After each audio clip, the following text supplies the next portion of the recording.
আপনি ভালো আচরণ করেন, আপনার ছেলেকে যদি ভালো আচরণের শিক্ষা আপনি দেন, তাহলে আপনার মেয়েটাও অন্যের বাড়িতে গিয়ে ভালো থাকবে, তারাও তার সাথে ভালো আচরণ করবে। কিন্তু আমাদের মেয়েরা সুবিধা অন্যের মেয়ে যারা আমাদের বাড়িতে আসছে এরা সুবিধা এটা শ্বশুর শাশুড়ি মানে নিতে পারে। কত মা বাবাতে এমন সন্তান যদি মনে করেন বাজার থেকে কিছু কিনে নিয়ে আসছে, বাবা মাকেও দিচ্ছে, সমান সমান দিচ্ছে, কিন্তু বাবা মাকে বেশি দিচ্ছে।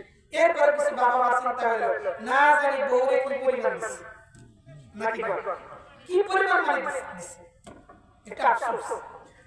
দিলে তো অবশ্যই এক্ষেত্রে আপনার ভূমিকা থাকা দরকার। যাই হোক,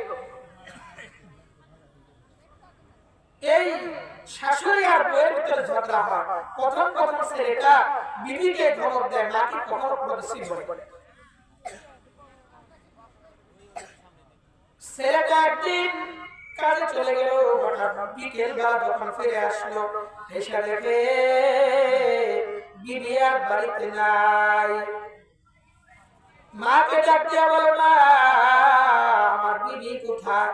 মা তো ডাক দিয়া বলে সন্তান তোমার বিবি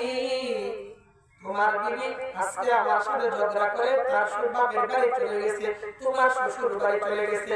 ছেলেটা কোনো কথা না বলে ডাইরেক্ট চলে গেলেন শ্বশুর বাড়ি।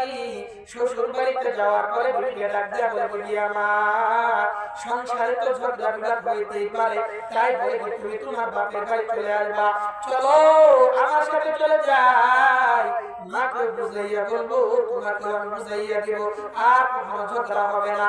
হট করে পাকা পাশ থেকে শাশুড়ি ডাক দিয়া বলে, ওই ছেলেকে ডাক দিয়া বলে, মেয়ের জামাইকে ডাক দিয়া বলে বাবা শোনো, যতদিন তোমার মা তোমার বাড়িতে থাকবে ততদিন আমার মেয়েটা তোমার বাড়িতে যাবে না।